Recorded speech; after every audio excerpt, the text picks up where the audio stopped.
Very important কেসটি কি ছিল?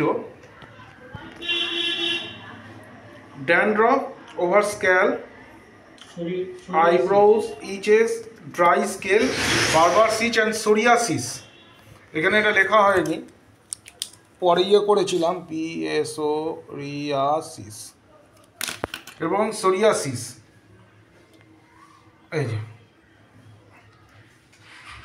এই হচ্ছে পেশেন্টটার কেস ছিল। পেশেন্টটিকে আমি প্রথম সাইলেশিয়া দিয়েছিলাম। এখানে সব আমি নোট করে দিই, প্রতিটি পেশেন্টের ক্ষেত্রেই তাই নোট করি। পেশেন্টটি একটি সরকারি চাকরি করে, 26 বছর বয়স। ওই আচ্ছা, আগের আমি ওর ছবি তোলার জিনিসটা আমি দেখাচ্ছি, কীরকম সব মাথা ভরে ছিল। আমি ডিলিট করে দেবো ওটা ছবি। এই দেখো কীরকমভাবে মাথা ভরে চতুর্দিক ছিল, সোরিয়াসিসে ভর্তি ছিল, ভালো করে দেখুন। এবং আরও ভালো করে দেখুন আগের তোলা ছবি। আচ্ছা, এরপর হচ্ছে আমি সাইড, মুখেও এরকম ভর্তি ছিল, সব কটারই চোখ তুলে রেখেছে। যাই হোক, আমি মুখেরটাও একটু দেখিয়ে দিচ্ছি। কোথায় ক্যামেরা? এরকম মুখেও এইসব জায়গা ভর্তি ছিল পেশেন্টটার। এখন ব্যাপারটা হচ্ছে, আর আজকে আমি দুখানা প্রেসক্রিপশান গেছে। একটি সাইলেশিয়া 50 মিলিসিমেল স্কেল অফ পোটেন্সি কেন দিয়েছিলাম আমরা আপনাদের পরে বলবো, এই ভিডিও আগেও একটা আপলোড করা ছিল। দ্বিতীয়বার আমি সাইলেশিয়া কেমনভাবে দিয়ে 0/5, 5/0 দুটো ফাইটাম ছিল, অর্থাৎ 0/5, 0/6। আজকে আমি সাইলেশিয়ায় 0/7, তারপর সবকটাই আমি নিহিলিয়াম দিয়েছি। সবকটাই নিহিলিয়াম দেওয়া আছে, 2 মাসের প্রেসক্রিপশান।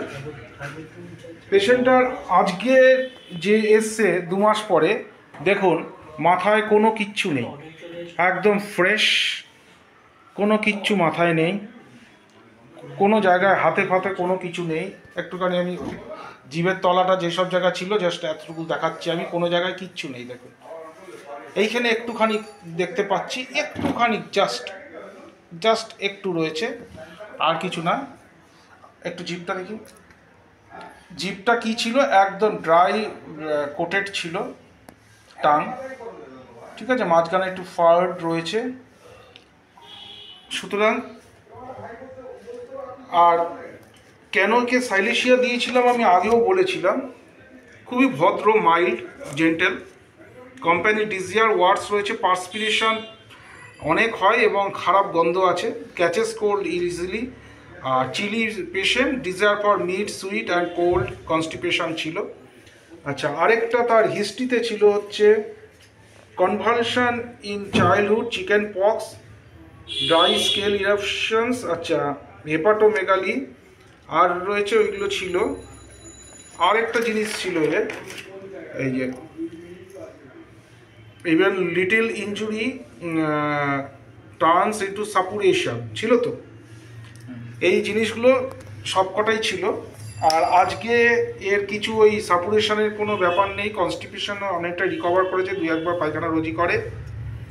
আর ওই স্কিন তো আপনাদের আমি দেখিয়েই দিলাম। আর ওসিডি ছিল, সেটাও অনেকটা কমে গেছে। ওসিডি ছিল, সেটাও অনেকটা কমে গেছে।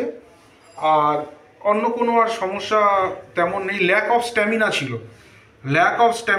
সেই lack of stamina second prescription আমি ক্রস করেছি, কারণ সেই সেকেন্ড প্রেসক্রিপশানে ল্যাক অফ স্ট্যামিনা চলে গেছিলো। আর ফার্স্ট প্রেসক্রিপশান আমার 50 মিলিসিমেল স্কেল অফ পোটেন্সিতে ছিল, 0/1, 0/2, 0/3 অ্যান্ড 0/, প্রতিদিন একবার করেই খেতে বলি আমি ওষুধ জেনারেলি।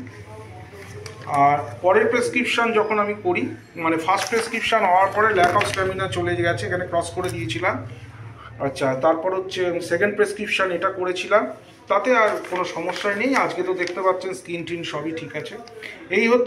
এই হচ্ছে আমার কেস আজকের, যে সোরিয়াসিসের মতো একটি অটোইমিউন ডিজিজ কবে থেকে চলছে এই ঘটনা? প্রায় 7-8 বছর। 7-8 বছর ধরে এই ঘটনা চলছে। অনেক ডাক্তার নিশ্চয়ই দেখিয়েছেন? হ্যাঁ, অনেক ডাক্তার দেখিয়েছি, হোমিওপ্যাথি, অ্যালোপ্যাথি। আয়ুর্বেদিক আয়ুর্বেদিক দেখাই। আয়ুর্বেদ দেখায়নি, অ্যালোপ্যাথ, হোমিওপ্যাথি অনেক ডাক্তার দেখিয়েছে, কিছুই হয়নি।